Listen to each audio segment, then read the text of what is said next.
Forden. I'm here today with Sejal Shah, and we are reading her story, The Half King. Welcome, Sejal. Thank you so much, Kelly. It's so nice to meet you finally. Nice to meet you too. I'm excited to talk about this story, especially because I love the structure of this story. It's so unique, and I actually spent a lot of time really going through each of the sections and marking them and trying to figure out how many there were and how you went about coming up with the structure. So I'd love to hear more about that first. Oh yeah, I actually did some journaling this morning because I know you're not supposed to have favorites, but this is one of my favorite stories. I can see why. I love it. Well, it haunted me for a long time. I couldn't let go of these characters. And have you been to the Half King restaurant and bar?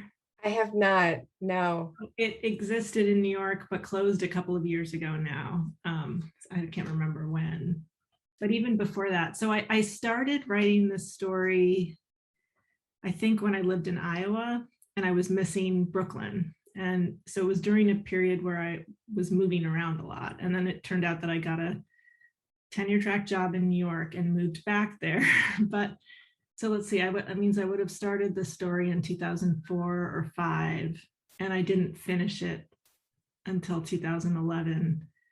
And then I think the Kenyon review rejected it, and I put it aside and looked at it again and sent it out in 2012, and it was accepted. But I really struggled with the structure of it. So in fact, I was thinking about this because it takes place, just over a night, but it's a lot of moving around in time. And I was reminded of this, that I think I was inspired. It's so great to have a chance to talk to you about this. I think I was inspired by the title story of Gita Kotari's I Break for Moose. Oh my gosh, I've never read that. It came out in the Massachusetts Review, and did I know Gita by then? I think I did. I had met her at AWP. I don't remember seeing a story like this before. So there are headings, there are subtitles in it. Oh my gosh, wow. So it was Here's Friendlies, 1:30 a.m. And then her subheadings are, okay, then How I Got Here, What I Don't Tell My Parents, Friendlies, 2 a.m.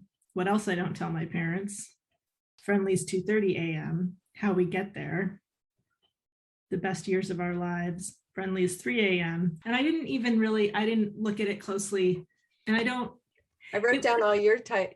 Oh, I was trying to figure out how we were progressing through time. And you have, 10th Avenue, New York. Everyone talked about leaving.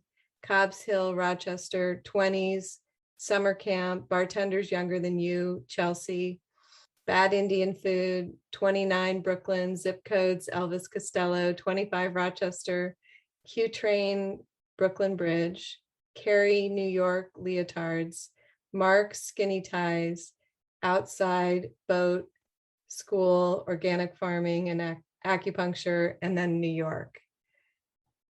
And I love the fact too that I love hearing that list. And it seems almost like stream of consciousness, like, that you were just titling each section with a marker, like you might have in your brain, like skinny ties when you think of someone. Or the titles themselves are really interesting.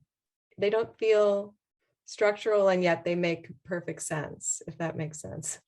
That's so interesting. Now it's been long enough that I don't remember exactly how I came up with that, but what I felt like the feedback that I got from the Kenyon editor, who was really wonderful, but the feedback was that he actually felt like it wanted to be a novel, and I wasn't interested in writing a novel. But I understood that I was asking the reader to do a lot with moving around in time.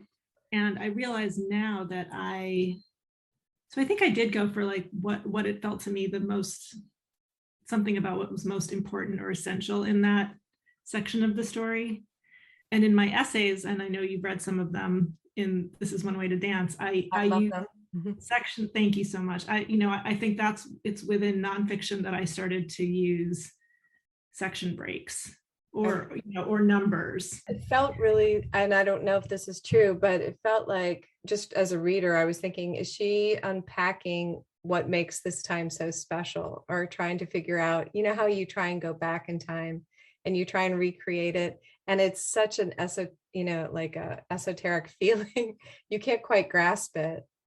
But I think you did such a great job. Thank you. I think that I wouldn't have articulated that way, but I think you're right. I think I was trying to get at something that felt ineffable about that time. But of course, I think it's the longest time I've ever spent on a story, starting it in 2004 or 5 and finishing in 11, 12, that I changed so much. And I didn't know, I guess by the time I finished it, I was leaving New York, but I didn't, at the time that I started the story, which was about missing New York and leaving New York, I was in Iowa, and I ended up, living in New York another 6 years. I don't think I had the I think I've come to realize that, some of this was about what does it mean to get older, and what does it mean to be single when your friends are married, which is really something I did think a lot about. I met my husband soon after this story was published, actually. When you first started it, what was it like when you first started it, and how did the story evolve? Everybody in it in the beginning? Was it concentrated on one of these sections, and then, or do you not remember? It's okay if you don't remember. No, that's a great question. Well, Mark used to be named Luke after a person I know named Luke. Okay. Right. So for a long time, I called the story Luke, and it was definitely based on composites of people that I knew, and I was trying to capture something about that time of life. So it took a while, I think, to move out of that. I had the end of the story, but I hadn't figured out how to earn that end. Right. I mean, the end is fabulous, and I know exactly what you mean. You do have to earn it. And I mean, you definitely earn it in this story. Well, maybe if we just talk about each little section, then I can get back to those big picture questions. So it says, we start here in high school. I think it's high school, or, I mean, you don't really specify, but they seem, they're seem to be a little bit older. And then you mentioned there's the difference between the schools and the zip code and all that, and the city address. And I was just curious about the scene in that area. What's the difference? Is one suburban and one, or they all go to the same school? Right. I noticed, I was thinking it was like a class difference, but I wasn't quite sure. I'll answer that, but could we talk about the first section first? Sure, absolutely. New York, yeah. I realized, and this is where it gets dated by technology. You can't walk up and down 8th Avenue not remembering where the Half King was. This was when I didn't have a smartphone. Right? Isn't that wild? I never even thought about that, but yeah. And I just remember just trying to find things in New York, when I had moved there, and just not really knowing where things were. And how did I get there? And how did I get there? And thinking that, of course, right, that doesn't seem reasonable now. No. And also the Smoky Bar, that's right. Thank God, not a thing anymore. Exactly. That's a great question about, so in the next section, district lines funneling us into different schools. Mm-hmm. I think, are you in Detroit? I'm just outside. I'm in a suburb of Detroit. Yeah. Okay. So I don't know Detroit well, but Rochester is really segregated by class and race. Okay. It's the same here, unfortunately. Yeah. Yeah. And so, there are a few very affluent suburbs, and so just within miles, and the poverty and the redlining, it feels pretty entrenched.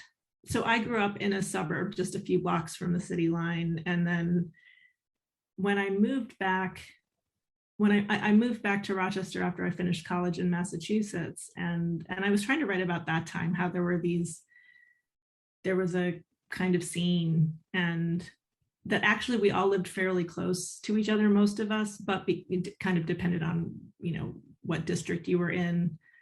But at that time, even these kids that I'd known who were in the city were going to the Magnet High School, which is the School of the Arts. And it's interesting, some of them have, some of the people that I kind of think of from that time have moved back here, and they're raising their kids in the suburbs. So, I think just because the Rochester City School District has been so plagued by underfunding and problems. So these are all kids who might have come together at a specific school, even though they lived farther from each other, or they were kids who, that was one question I had, like how did they all come together? If how this was really, it was after college. So it was people, again, being in a small city, people working in basically. got it. They come together. Yes, going out to the same bars, and also that I met some of the people that are kind of referenced in this. We all took dance classes. Yes, with Garth Fagan dance is actually I think his master's is from Wayne State. Oh wow. Jamaican American choreographer, and he's internationally known in modern dance. It's the 50th anniversary of the company, and they're based in Rochester, and wow. He's best known for choreographing The Lion King. So it was one of the places, as I said, Rochester is fairly segregated, but those company classes that they had, community classes that were open to anyone, was one of the more integrated environments that I was in.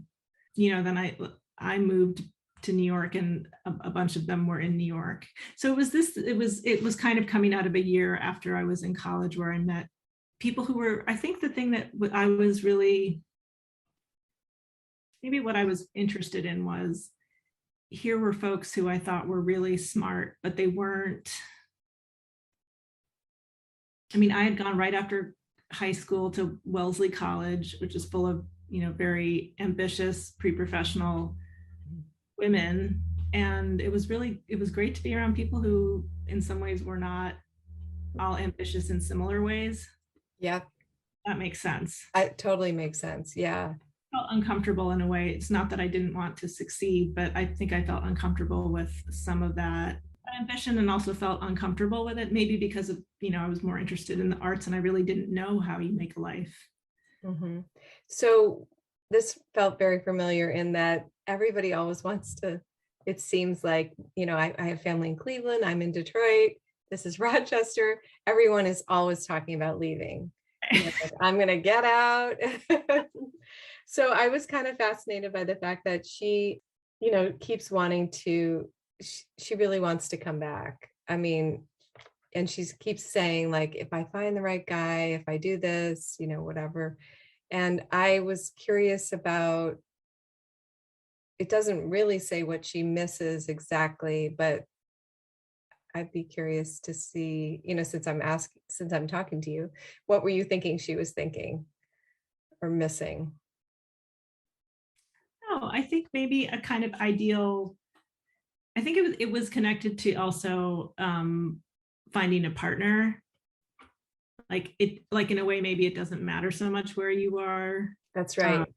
If you have a partner, I think that, it's funny. Of course, when I was working on the story, I didn't know I would move back. So that's kind of weird about it too. Yeah. It has that feeling of like, wherever you aren't, there's a lot of nostalgia for that spot. And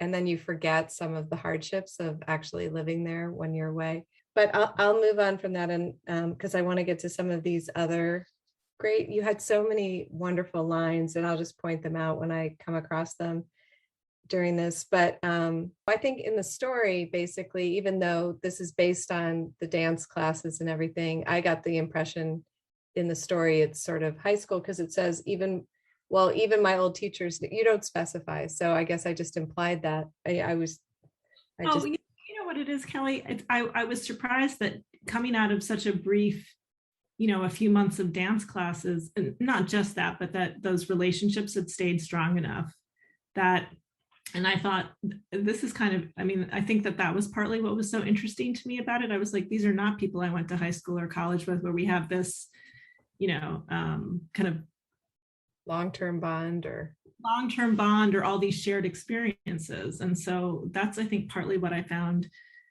fascinating, like which friendships last. right. Yeah, at one point so it says here, even my old teacher said, "What are you doing here?" One of my history teachers, the curly-haired, kind-eyed track coach, took me aside and said, "This is what I make now. This is what I'll make when I retire. You will make even less." And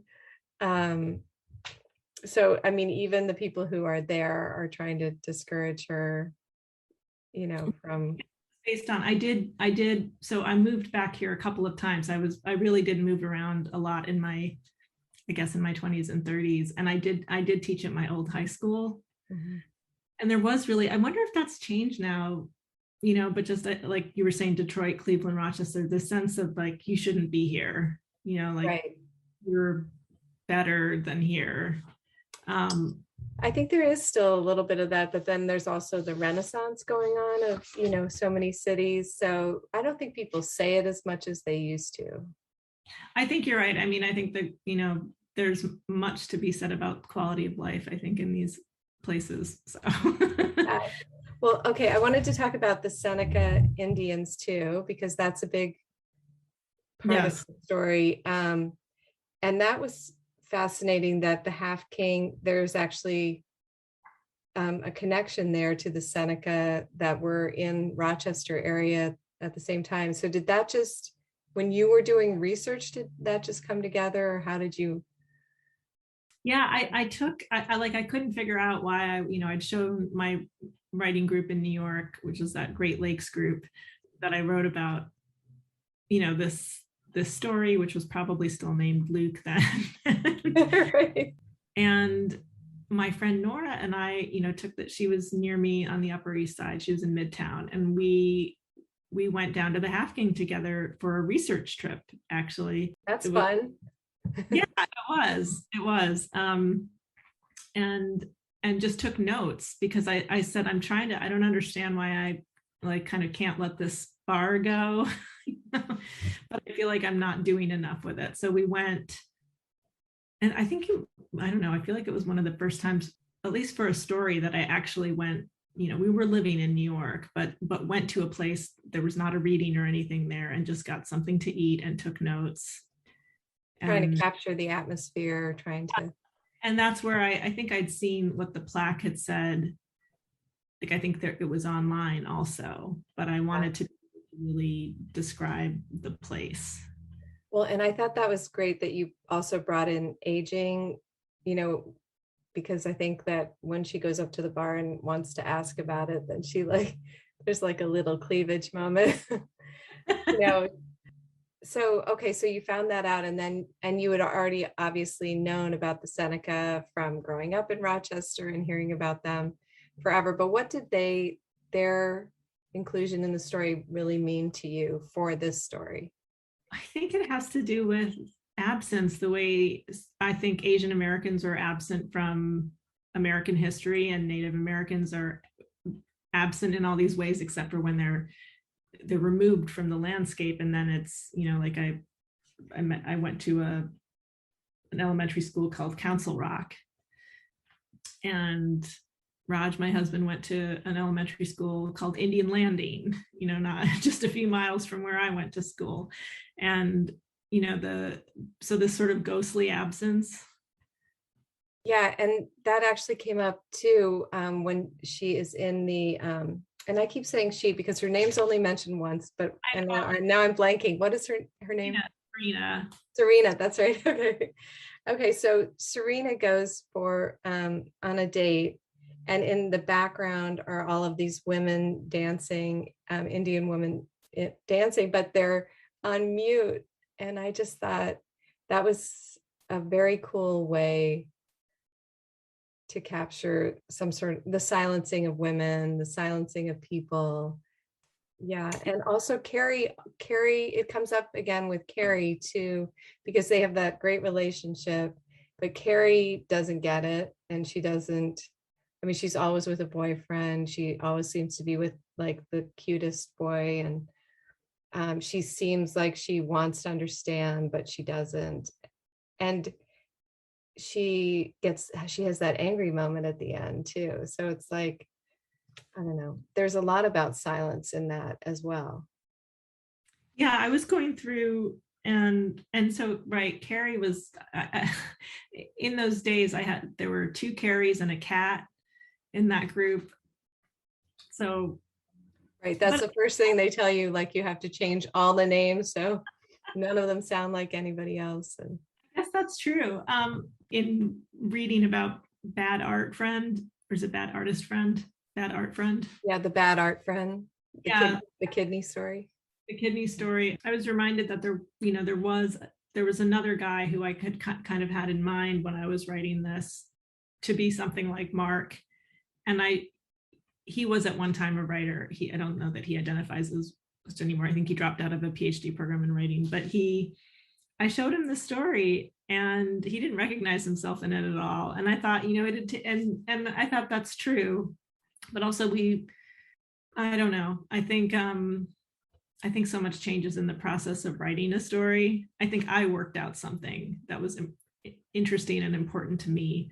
But I did think it was interesting that he didn't see himself in it at all.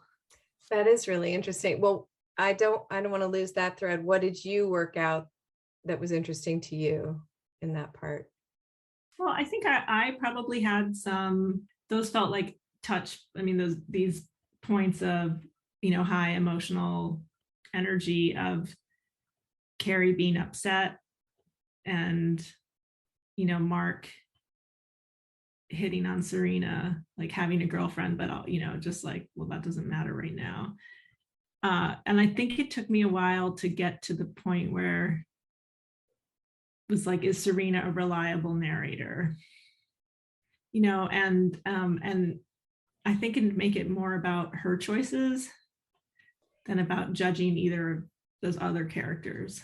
Right. I wasn't sure because in the beginning it says that there's an Carrie's boyfriend's ex-girlfriend is also at the table, right? Chris's ex-girlfriend. She at the table. So then I thought, well, maybe Carrie's on edge anyway because his ex-girlfriend is there. And then, she sees this guy who has a girlfriend flirting with Serena and she just freaks out. I wasn't sure if it was because Serena always does this or Carrie's threatened by Serena in some way, or all of that coming together. So since you wrote it, I can ask you. I hadn't thought of that. I think the dynamic that I was interested in exploring was that, some of these people that I got to know in my 20s, like really had known each other since high school and got married in their 20s. And so I just, in a way, it was my thinking about what would that life be like, and also just having made very different choices than that. So I think partly it was about, what does it mean? Like, what if I had made a different choice? Right. And I think that any character kind of struggling with that is interesting to me. A couple times Serena says to Mark, don't you have a girlfriend? And then, so I'm assuming as I'm reading it as a reader that she's not going to let anything happen at the end, in the end, but then you find out it did happen. Like the phone was dropped and they went behind the building. And I don't know what was happening with Serena then. I was curious about, what do you think her thought process was? She just gave into it and was like, well, whatever, or what do you think? What were you thinking, I guess, when you wrote it? I'm looking to see where that. I mean, she says he doesn't have a ring. He's not married. And so I thought I sort of came to the conclusion that she was like, well, he's not married. Happen. I don't think it's a good decision what she did. I think she's also maybe still trying to figure out who she is. Like I have for 29 in Brooklyn, it bothered me that you could see the same people, like, well, this is after that date, that restaurant. After this last date with another guy, I went back to seeing the slackers I had called my friends. Mark was not my friend, but we had friends in common from Rochester. it bothered me that you could see the same people at parties for years and never make that leap from friend to friend to friend. I have always had a willful persistence to want what isn't there. That's a key with Serena. Like she's not, she's saying that she wants a relationship, but then she's going out behind the building with someone who has a relationship and it's not with her. Right. And then there was the moment where Carrie was like, he has a girlfriend. And then it seemed like she wanted to do it even more, but I'm not sure. I wasn't quite sure if she did it after that or she had already done it and Carrie was just, picking up on it afterwards. But if she had waited till afterwards, it makes sense. She's just being rebellious.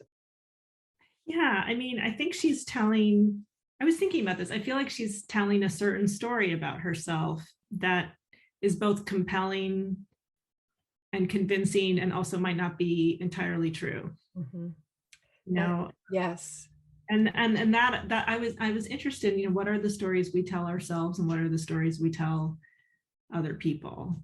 Because that is the age where you always say to yourself, or at least I did, I would never do that. I would never do that. And then the next thing you know, you do it. Then you grow up a little bit. Right. I think, I was looking for this when I reread the story in preparation for talking to you. And I remember I had two sentences that are variations of each other, right? I am a loud person trapped in a shy person's mannerisms. And then I was always a shy person hiding behind a loud person's mannerisms. I was just going to ask you about that. What was your question? I was reading it backwards, I think. No, tell me how you read it. Well, I kind of read it like that she was loud, that she was really shy inside, but she was a loud person. Like people knew her as kind of a loud person, but she was really shy inside. But I think it's the opposite. I'm not sure. I am a loud person trapped in a shy person's mannerism. So she seems shy to people, but inside she's loud and okay. So I think I read it backwards, but you'll have to. Confusing now. I was working on kind of trying to because this is this voice-driven story. It's funny. I mean, I feel like people want to read this story autobiographically, and I get that because I share some autobiography with this character. Let's see. I am a loud person trapped in a shy person's mannerisms. Shy person under the New York section. I was always a shy person hiding behind a loud person's mannerisms. So it's opposite. It's opposite. So that's interesting because just because you talk so much about silencing and so it almost seems like she's confused, which is really happening in the real world because she does say a couple times that she's ruined the moment by bringing up, like, why did she have to bring up the boyfriend or the girlfriend in that moment that could have been so romantic? So I think that's why I assumed she was a loud person. Also, like, that's not romantic at all. I mean, I would think, right. Like she ruined the moment. But then again, he did have a girlfriend, so she should ruin the moment. Right. The moment was there only to be ruined. There was no moment. That's the thing. There was no moment. It was all an illusion. It's not the moment that she wants if what she wants is a partner. Yeah. Well, can you tell me about the different guys in the story? There's the Irish guy. There's the teacher that gets engaged. So these are just the paths not taken, correct? Yes, I think so. I think definitely. I did have in my real life, I had a sweetheart from high school who I'd known since first grade, and we stayed close. And he married early, also in our 20s, and was at my wedding, with his wife. And for a long time, I really did think, oh, I couldn't really think that with him, but that was a hard thing for me to let go of. Like, there was someone I was supposed to meet when I was very young. So did I miss it? Right. Is it going to happen now? Right. And I think that's also a thought for your entire 20s or into your 30s if you're not married. Did I miss that moment? I had a lot of that. And actually, I think one of my good friends said to me, who I worked with in New York in my 30s, like, you date people like this because you're completely commitment phobic. So that's where I was kind of interested in that. Like, she's saying like, oh, these other people, they're so lucky, they married, their high school sweetheart or someone they've known forever, or whatever, someone from their 20s. But here Serena is like making these choices that were never going to lead to that. So right. did she really want that anyway? But I did want to just go back to the I am a loud person trapped in the shy person's mannerisms. Yes. And vice versa. I think that for me was really connected to having met these people, some of the people that the characters are based on in dance class, and this performative aspect. And so it was both, I think artists are people who are extremely sensitive, but being seen as being very socially not awkward, right? Being socially at ease and in a way performing that. And I was interested in, I grew up in a family that, my parents don't drink, they're very religious.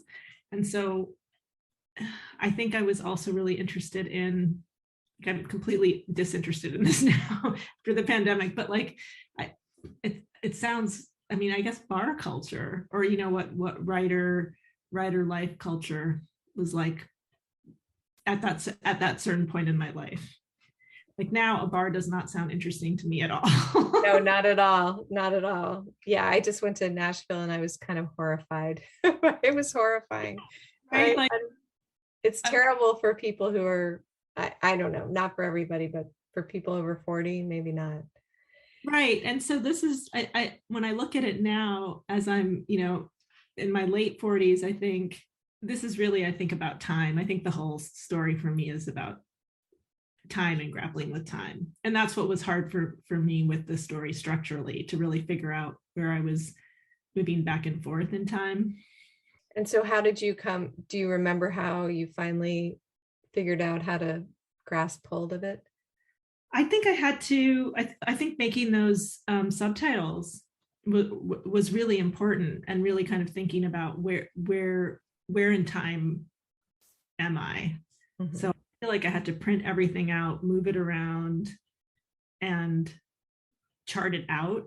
Mm-hmm. And then did you ever grapple with, using first person versus third person? I don't remember that, but what I do, so, like I said, Kenyon turned it down, and then I think when I sent it to the literary review, and I worked with Minna Proctor, the editor there, on it, and she was really wonderful with it. But I had something else in here, and we ended up taking it out. I had another voice, so the language is all there, but I had an italicized voice that went through it.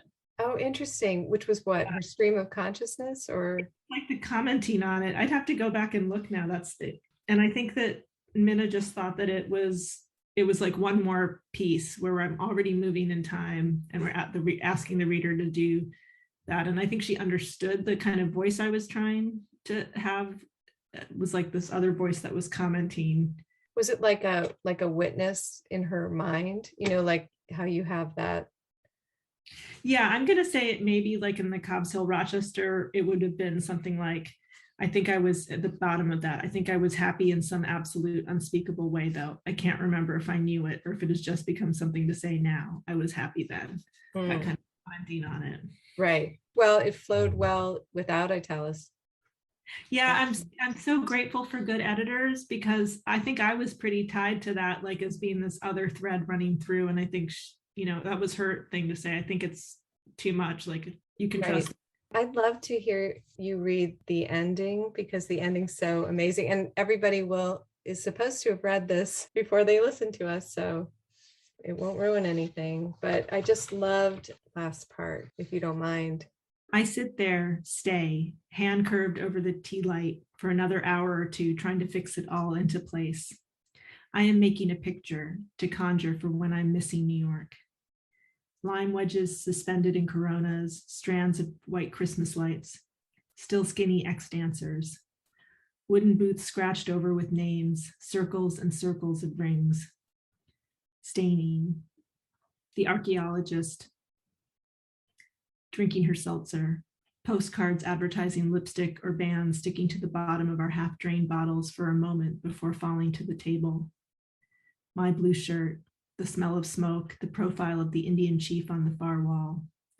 I'm buying another round. I'm looking around. Everything I can see clearly is about to pass. I'm leaving, I say. I know tomorrow is another bad hangover waiting for me, but right now, the bar slowly clearing, the air outside sharpening, I can believe that the candle heating my hands, the oceanic shush of highway, our tangled arms and legs, that all of that is enough and that I will grow out of it, the car outside, wanting Mark. I tell myself I can move back, that New York isn't a river rushing. And none of this lasts anyway, not carrying me in a twin way, not Mark and me, not 21, not the possibility of Chris or any other nice guy smiling at me across the booth. Not what I want most of all, a bouquet of possibilities. The ship, which was once something else, choosing to return. This time he would choose differently. And I tell myself, after 30, so will I. Thank you. That is just so beautiful. Thank you. I think that's it. It's the time, right? So here she's saying after 30, so she's 29. And at the beginning, we see that she's doing the same thing at 39. Yes. Yeah. But I'm just reminded my cousin, who's also a writer, read something from this story at my wedding. He really always loved this story. Oh, that I did go back to my hometown and find someone. I didn't know my husband growing up. I mean, I met him after 40, and okay. but you know, it kind of, you know, I wonder about the effect of that. Like these stories, I felt like I'd written a story in which I was never gonna get back to the past, but it was about trying to reconcile with that, you know, through I these. think that's what you captured so well, is that feeling of New York, and that whole scene is a scene that you can't recreate, right? You can't do that forever. It's too exhausting. I mean, a lot of people can live in New York forever, but a lot of people have had enough after a few years and leave. But You I know, think, it's- you know, I think you're absolutely right about that. But the other thing is I think it's the age that we are, so that, you know, I feel like it was so wonderful to meet people who I connected to in my 20s that were not related to school. Mhm. But I feel like as we get older, because of life and family commitments, it feels harder to have that same porosity. I agree. Yeah. And I found that porosity sort of fascinating. I mean, just, When does that ever happen again? yeah, I don't know. I don't know if life allows for it, or if it's really, you know, just about being open to it. It's true, right? I mean, that is something that you have to work hard to maintain. It's easier just to, I don't know, it seems not easier, but it just seems to be what people do. They sort of shut down a little bit. I think so. I think the other thing that, like, when I read this now, that I understand from the side of being married is just, I lived alone for so long, and I feel like it's just really different. It's just different. I mean, it is, you know, I mean, I read Serena saying it's different, you know, you don't know what it's like. And I think, yeah, both sides are right. Like, you don't know what it's like. Right. Until you've done both. I didn't want to end without talking about The Great Gatsby. You know, I read The Great Gatsby in high school, and I really, I connected even then with the way that Fitzgerald wrote about the Midwest. I mean, I felt, you know, I felt intuitively that Rochester was part of the Midwest. Yes. And even though we're not seen that way, and I felt that distance, just that distance culturally from New York. And so I think it was just drawing on that a little bit. Okay. I thought had to do with like he, you know, has to be so successful and then he can go back and get Daisy too. But also the way you describe Rochester, you know, with all the failing businesses and, you know, that really had a Midwestern feel to me. as well. Right. I mean, I feel like we're part of Great Lakes culture and Rust Belt culture, but I think we sometimes get left out of the Rust Belt because our industries failed a little later. Our town was considered more white collar than blue collar. Like we, in some ways, we're not legible. We fall between. Is there anything in the story that I didn't cover that you wanted to talk about? Oh, I mean, I loved what you had to say about silence, and when I was just putting flags. You're cute too, I say, but it falls flat. It was just a moment and I hadn't needed to make it visible. So many things I've come to believe are better left unsaid. Mm. I think you're right. There is so much about silence and speech. And I marked that too, and I'm sorry I didn't bring that line up because that reminded me of that is why I feel like I read stories, because stories say the things that we'd be too afraid of, or it would ruin everything in real life. We get to work it out in the story. So I highlighted that section. I love that. thank you. Yeah. No, I think that and just what I read before, that it bothered me that you could see the same people at parties for years and never make that leap from friend to friend to friend. I think the story for me was really figuring out, where friendships and commitments, and what it means to make a commitment to someone. Right. And then spending all that time, in your 20s in a bar, when you're sitting in a bar for 3 or 4 hours, you do have a chance to get to know people a lot better than you do when you're like, okay, it's 9:30, I gotta go to bed later in life. I mean, I feel very lucky to have met my husband, and I think he's a middle school teacher, and I was teaching ninth grade for a couple of years, and he just would never. I mean, he's a wonderful person. He never would have been at any of these bars for various reasons. Right. I thought, had I not walked into his workplace, it would never have happened. I don't think so. And that kind of, I showed him the story, and I just felt like it, I think we felt like it was magic. It felt like magic that we met. And I felt like part of what I was hoping to do in the story was the magic of being young. Right.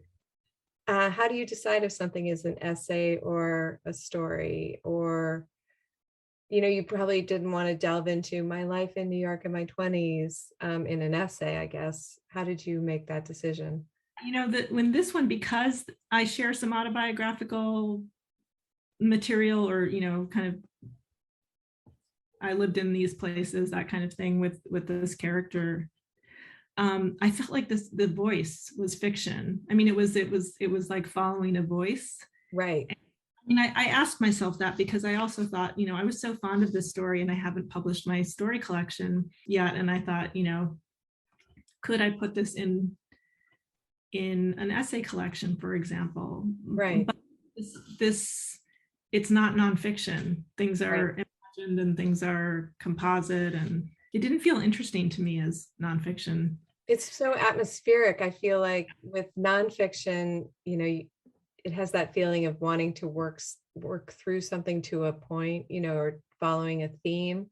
And this was more free flowing and recreating a time and place and a feeling, and right. Yeah. Yes. I also feel like, I mean, there are characters that are made up. I think if I were trying to write it in nonfiction, I would have felt like I needed to check with people and needed to, I think I couldn't go into some of the things that are gray here. Right. The same way. And I really wanted to go into that grayness and not protect either myself as the narrator or anybody else's feelings. And it seems like nonfiction is so restrictive when you're trying to recreate a feeling, because you can only use what actually happened, and sometimes right that I mean, I felt like I don't know, and that was the thing. It just felt, I don't know what it would be like to write this as nonfiction. I'm really grateful that I was working as a fiction writer in this, because I somehow feel like I couldn't have been as truthful to the emotional heart of the story. Right. Yeah. Well, it's beautiful, and I know we've gone way over, so I don't want to take too much more of your time, but thank you so much. Thank you so much, Kelly.